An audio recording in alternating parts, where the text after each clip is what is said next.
నువ్వు కూడా ఆడుతున్నావా?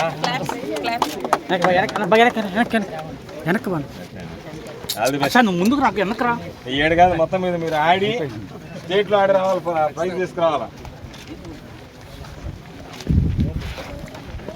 ఆ తర్వాత దీని దగ్గరికి వస్తే ఆ రోజు ప్రతిపక్షం ఉన్నప్పుడు నాకు అచ్చెన్నాయుడు గారు ఒక లెటర్ రాశారు. మీరు శాసనసభ్యులుగా ఉన్నారు కదా, కాబట్టి ఎక్కడన్నా ఒక స్టేడియం ఇస్తాం మీ నియోజకవర్గంలో, మీరు ఎక్కడ స్టేడియం కోరుకుంటారో చెప్పండి అని చెప్పాడు. నేను అనుమానపడ్డా, ఏమన్నా పొరపాటు నన్ను తెలుగుదేశం పార్టీ ఎమ్మెల్యే అనుకుని రాశాడా లేదా నన్ను ఎందుకు అడిగాడబ్బా ఇతను అని చెప్పాను. పోయి అయ్యా ఇట్ట మీరు కాగితం పంపించారు, మీరు ఏమన్నా నన్ను తెలుగుదేశం పార్టీకి సంబంధించినటువంటి శాసనసభ్యుడిని పంపించారేమో, నేను వైఎస్ఆర్ కాంగ్రెస్ పార్టీ శాసనసభ్యుడిని కదా అన్నాను. లేదన్నా, అందరికీ ఇది పార్టీలకు అతీతంగా క్రీడాకారులను ప్రేరేపించడానికి, క్రీడాకారులను ప్రోత్సహించడానికి ఎవరు శాసనసభ్యుడిగా ఉంటే వాళ్ళకి ఫుల్ పవర్స్ ఇచ్చేసాం, కాబట్టి మీరు ఎక్కడ కోరుకుంటే అక్కడ స్టేడియం నిర్మిస్తామని చెప్పారు.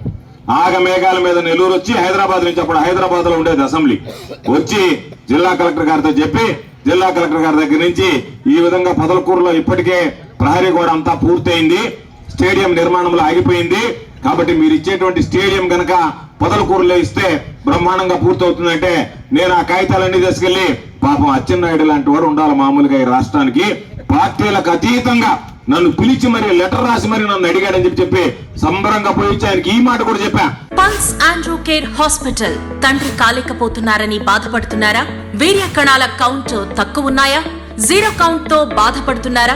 మగవారి సంతాన సమస్య కొరకు ప్రత్యేకంగా స్థాపించబడిన పల్స్ ఆండ్రూ కేర్ హాస్పిటల్ ని సంప్రదించండి. కంప్యూటరైజ్డ్ సెమెన్ అనాలిసిస్ అందుబాటులో కలదు. సంప్రదించండి పల్స్ ఆండ్రూ కేర్ హాస్పిటల్, శాంతి స్వీట్స్ వెనుక, SBI ATM పక్కన, Vijaya Mahal gate road, Nellore. Contact 0861234899. ఇలాంటి వ్యక్తులుంటే నిజంగా రాష్ట్రం అంతా బాగుపడుతుందండి అని చెప్పాను. ఆయన పాపం పట్టాలేనంత నవ్వు నవ్వాడు, మామూలుగానే ఎత్తుగా ఉండేటువంటి మనిషి ఇంకొంచెం ఎదిగాడు పై, అబ్బా నన్ను పొగిడాడు. తర్వాత వచ్చాం, తర్వాత నెల అయిపోయింది, 2 నెలలు అయిపోయింది, 3 నెలలు అయిపోయింది, మరలా అసెంబ్లీ వచ్చింది.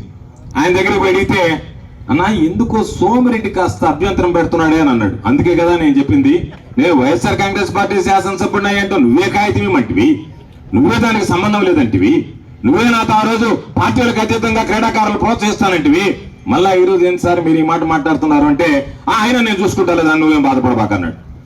అలా తేడా చూస్తే ముత్తుకూరులో మినీ స్టేడియం ఇచ్చామని చెప్పని వచ్చింది ఆడు.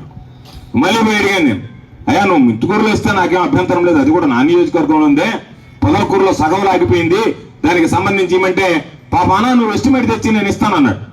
పాపం అధికారులకు చెప్పడం, అంచనాలు తయారు చేయడం, తీసుకెళ్ళి ఇవ్వడం, స్టేషనరీ దండగైంది తప్ప పని ఒక్క ఇంచు కూడా కదిలినటువంటి పరిస్థితి లేదు.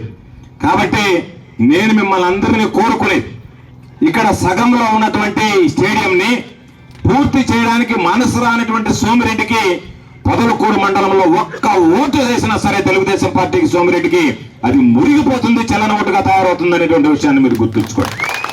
ఈ ప్రాంతంలో నువ్వు నిర్మించాలనేటువంటి ఆలోచన చేసి ఈ ప్రాంతంలో స్టేడియం సగం వరకు వస్తే దాన్ని ఆపి నేను ముత్తుకూరులో నిర్మిస్తానని చెప్పి పోనీ ఆ ముత్తుకూరులో నిర్మించాడా అంటే అక్కడ ఆలేదు, ఫౌండేషన్ వేశాడు ఎన్నికలకు ముందు. అంతే తప్ప ఎక్కడ ఈ నియోజకవర్గానికి సంబంధించి ఒక్క క్రీడా మైదానం కానీ ఒక్క డీజీ లేదు.